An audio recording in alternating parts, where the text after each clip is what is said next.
From the Presidential Palace, Manila, Dateline Malacañang.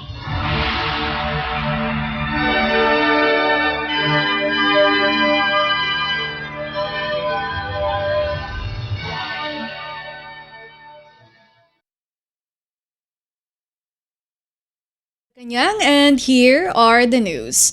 Philippine President Ferdinand R. Marcos Jr. raised concern about the installation of tarpaulins for his scheduled State of the Nation address or SONA, finding it highly inappropriate considering the continuous monsoon rains and flooding in several parts of the country.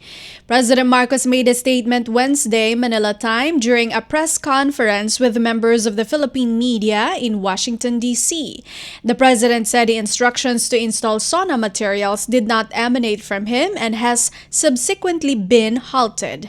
President Marcos highlighted that the government's priority should remain on supporting impacted populations, particularly in flood-prone areas of Metro Manila and neighboring provinces, while ensuring the public that the lapse had been resolved. Well, it was a surprise. I only found out early this morning when I got up.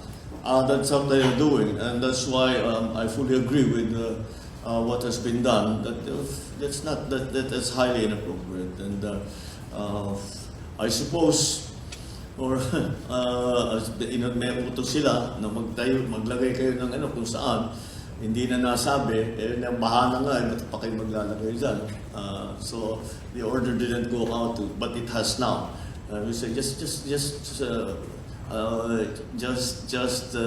paubayan nyo na muna yan, ayusin nyo na muna yung ating response crisis.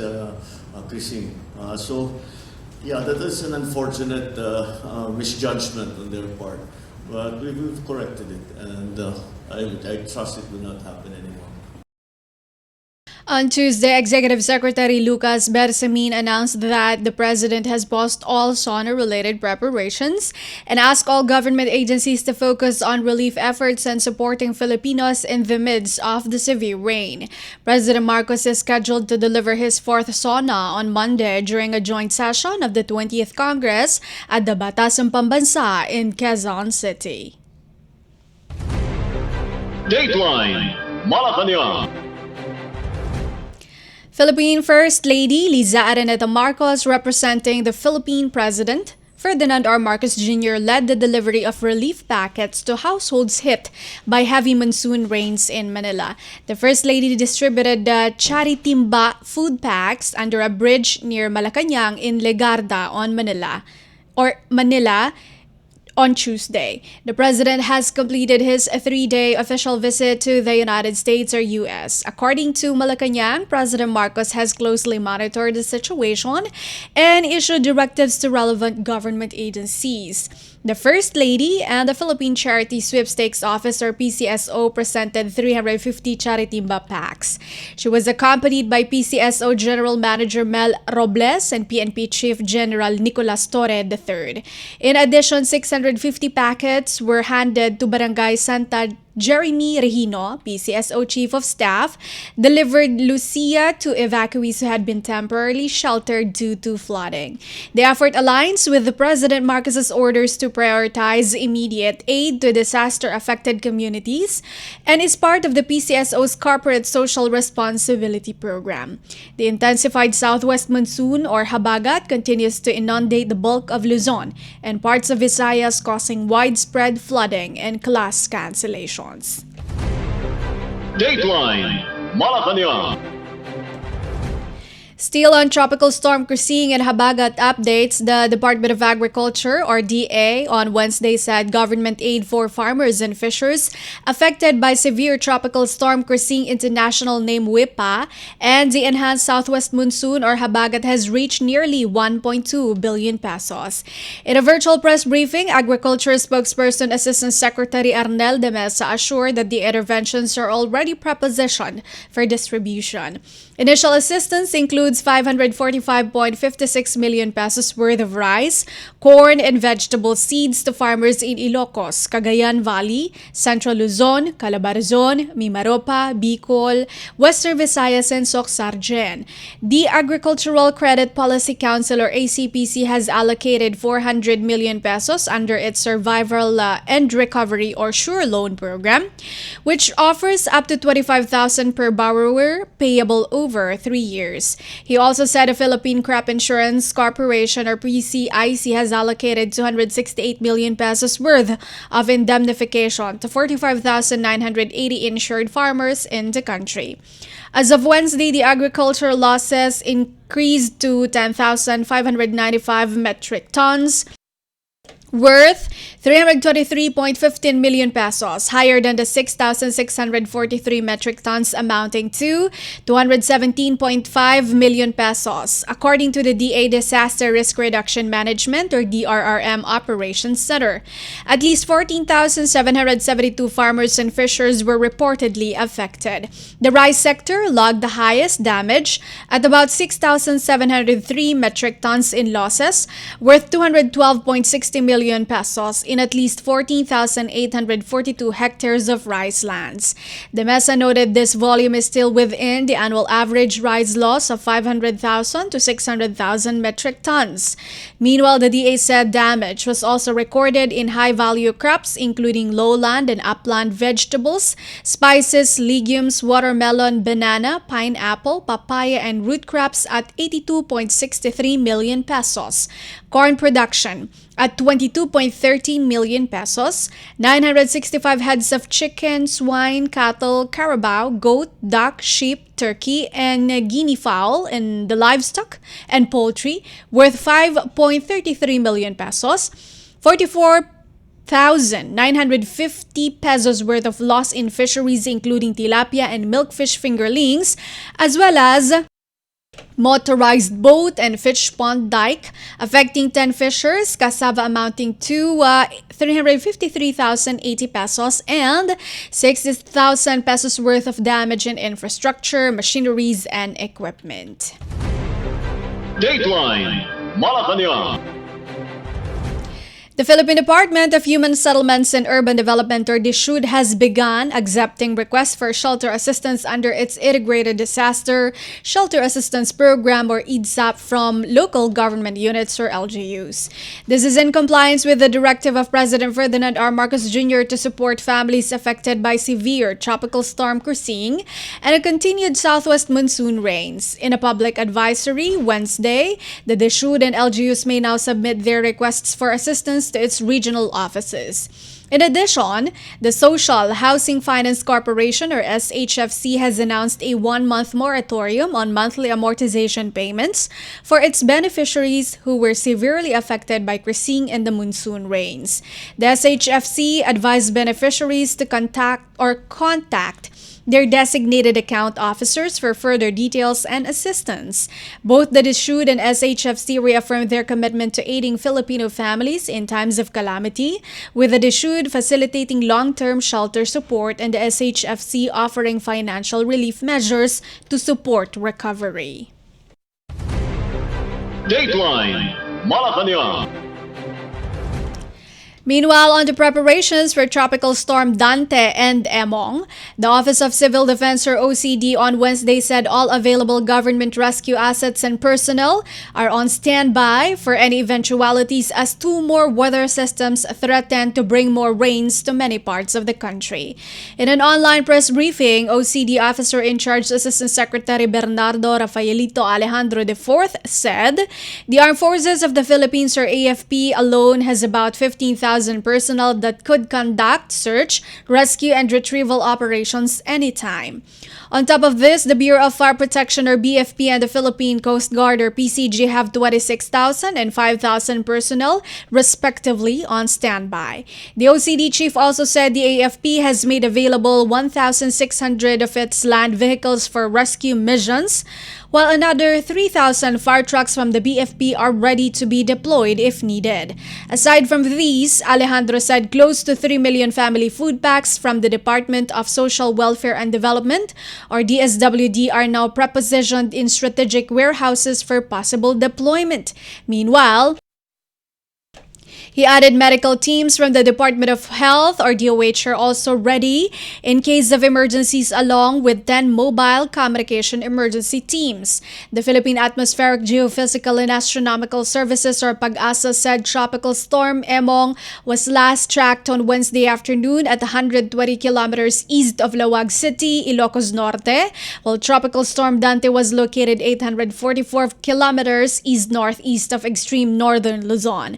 As is developed, Alejandro said the combined effects of severe tropical storm crossing international name Wipa and the southwest monsoon have so far affected 533,213 families, or close to 1.9 million individuals nationwide.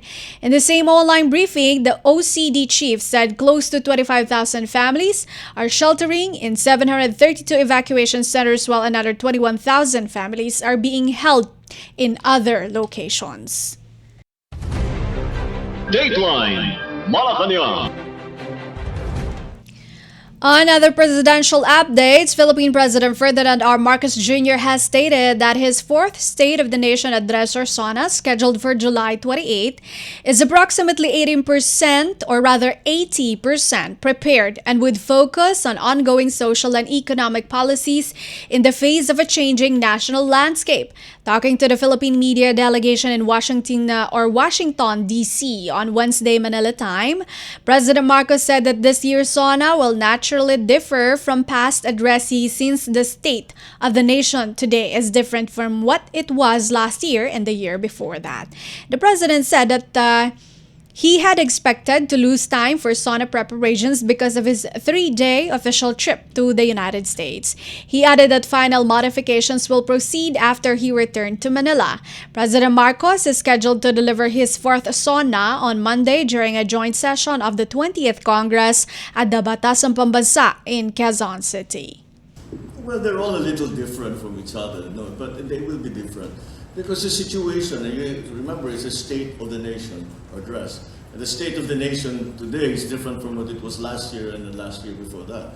So, it, of course, necessarily will be different. We will be talking about mainly the same things, about the social projects of the government for people in need. We will talk about the programs that we are going to that we have initiated and will continue to promote and endorse as we until the end of, certainly at the very least until the end of this term. Hopefully it will continue after my term. So that's what we expect from the SONA. How far along are we? Well, when I knew that I was coming to the United States to meet with President Trump, then I cleared my schedule and I said we're going to lose 4 days. So we have to make it up. So I cleared my schedule. I've been working very hard on it. As soon as I get back, we'll be working on it again. But I think we'll be there. We're back Wednesday evening. We'll start work on it Thursday. I'm sure we'll work on it over the weekend. So mahapon namin yun. I think we'll be all right because what we have already written is substantial in terms of the SONA is about 80% written. So, konti na lang fine-tuning. President Ferdinand R. Marcos Jr. Dateline Malacañang. Philippine President Ferdinand R. Marcos Jr. has left Washington, D.C. to return to Manila after his historic meeting with U.S. President Donald Trump. The Presidential Communications Office on Wednesday informed reporters that President Marcos departed from U.S. at 4:42 p.m. Tuesday, U.S. time. The President went on a 3-day official visit to the United States at Trump's invitation. During his visit, President Marcos met with U.S. Secretary of State Marco Rubio, Defense Secretary Pete Hegseth, and CIA personnel. He also met with the business leaders in the United States. He concluded his visit with a meeting with Trump in the Oval Office of the White House, becoming the first Southeast Asian head of state to meet with the American president since securing his second term in January. Both leaders discussed trade and defense during their bilateral meeting. President Marcos will return to the country as the bulk of Luzon and parts of Visayas continue to receive severe rains from the increased southwest monsoon or habagat, which has already caused extensive flooding and class disruptions. Dateline Malacañang. Philippine President Ferdinand R. Marcos Jr. defended the country's new trade agreement with the United States or U.S., stating the reduced 19% tax on Philippine exports down from the intended 20% is a significant achievement despite concerns about its fairness. President Marcos explained this in a press briefing following his meeting with U.S. President Donald Trump at the White House on Wednesday, Manila time. The president admitted that the new agreement opens crucial Philippine markets to American items, including autos, agricultural goods, and pharmaceuticals, but stated that the arrangement will benefit Filipinos by lowering costs and strengthening bilateral commerce. President Marcos stated that while the 19% tariff on Philippine goods remains significant, it represents a step forward in trade relations with Washington, D.C. and establishes the framework for future conversations. Now I think I can already tell everyone, as it's come out already, that we managed to bring down the 20% tariff rate for the Philippines to 19. Now 1% might seem like a very small concession. However, when you put it in real terms, it is a significant achievement.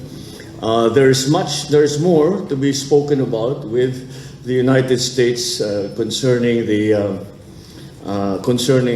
tariff rates and our trade deals. So that I think is so we have a 19% rate coming from for imports coming from the Philippines into the United States. And however, comparatively speaking, we are still doing more.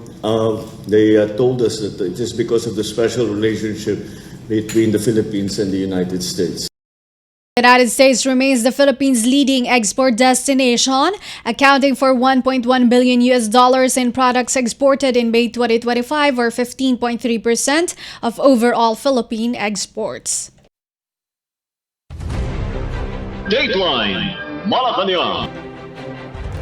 Philippine President Ferdinand R. Marcos Jr. said that the projected U.S.-backed munition manufacturing hub in Subic Bay is a long-standing initiative under the Self-Reliant Security Posture, or SRDP program aimed at improving the country's national security. In a press briefing with Philippine media delegation reporters in Washington on Wednesday, Manila time, President Marcos said the project had been in the works for months. President Marcos traveled to Washington and spoke with U.S. President Donald Trump as well as defense and intelligence personnel.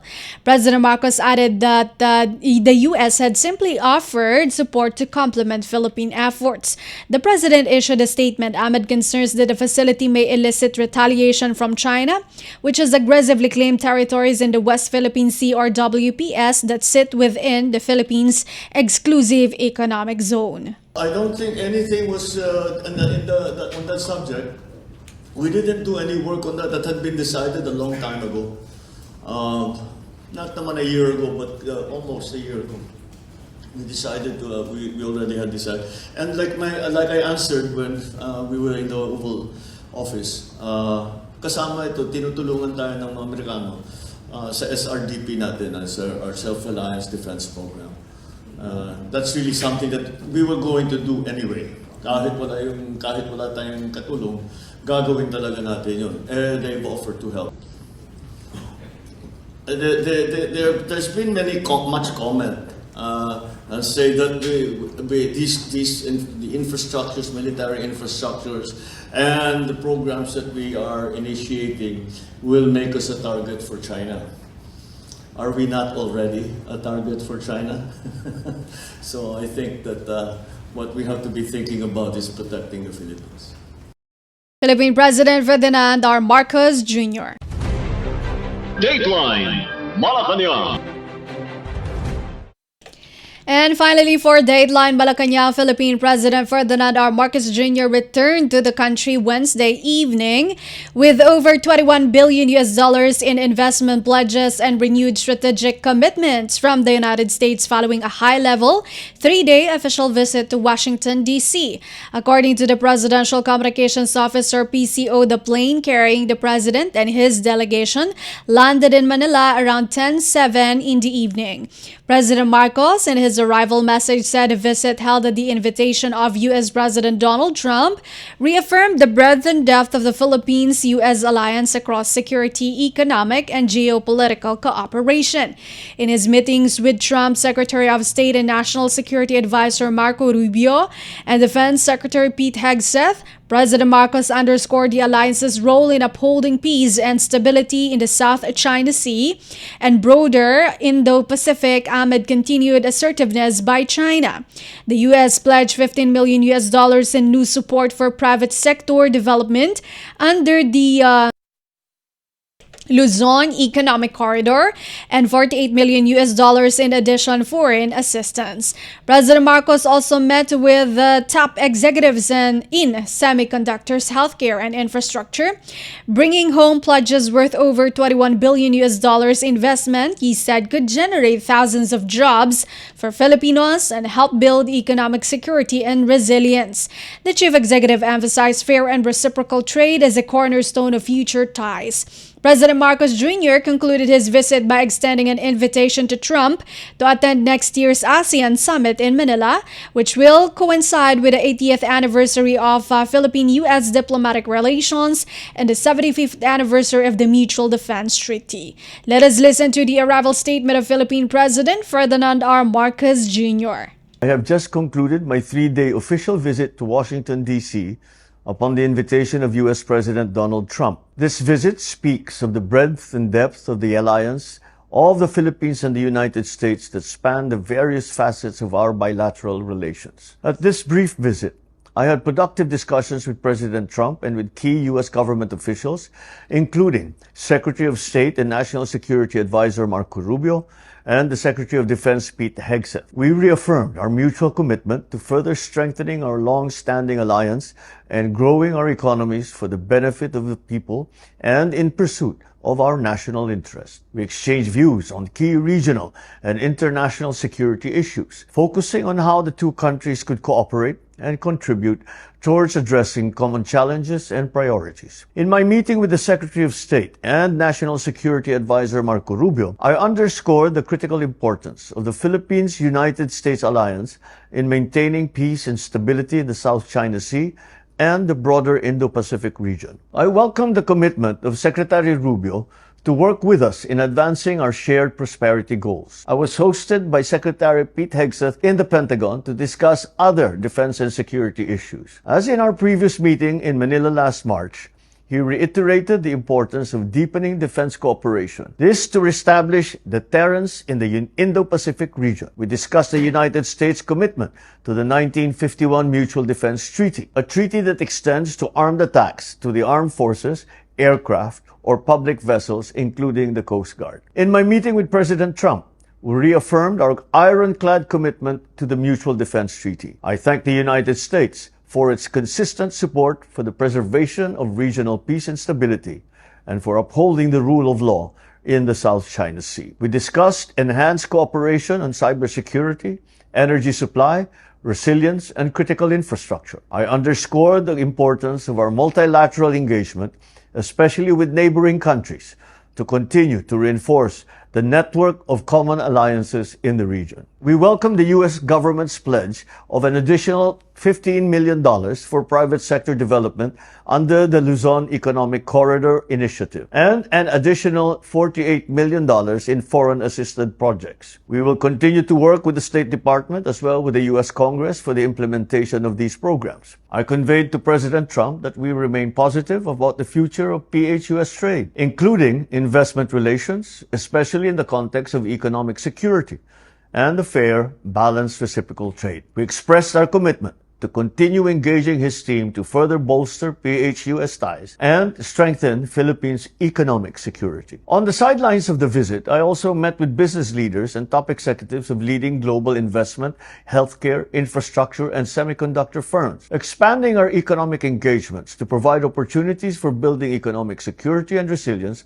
was a key point in our discussions. We returned to the Philippines with over $21 billion in investment pledges that have the potential to create thousands of direct and indirect jobs for Filipinos within our country. The United States is our oldest and only treaty ally, and my visit to meet the new president is important in advancing our historic and dynamic cooperation, mutual respect, and shared strategic interests. I look forward to hosting President Trump next year to attend the ASEAN meetings under the Philippines chair, which also coincides with the commemoration of the 80th anniversary of the Philippine-U.S. diplomatic relations and 75 years of the Mutual Defense Treaty. Finally, I would like to express my sincere thanks to the U.S. government and its people, not only for their warm hospitality during my short visit, but also for extending support to our response efforts in aiding communities and areas affected by the southwest monsoon. Sa gitna ng kalamidad, inuuna ng inyong pamahalaan ang kaligtasan, kalusugan,